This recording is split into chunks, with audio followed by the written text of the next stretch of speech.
اكتر حاجه مزعلاني الانقسام اللي موجود عليه جمهور نادي الزمالك. مجموعه من جمهور نادي الزمالك هي اوريدي معارضه لفكره وجود المجلس ولازم يمشي امبارح.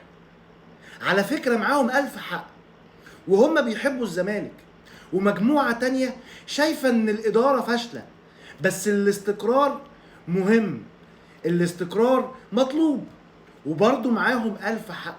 الاتنين بيجمعهم حب الزمالك، الاتنين متفقين ان هم عايزين يشوفوا الزمالك في احسن حتة.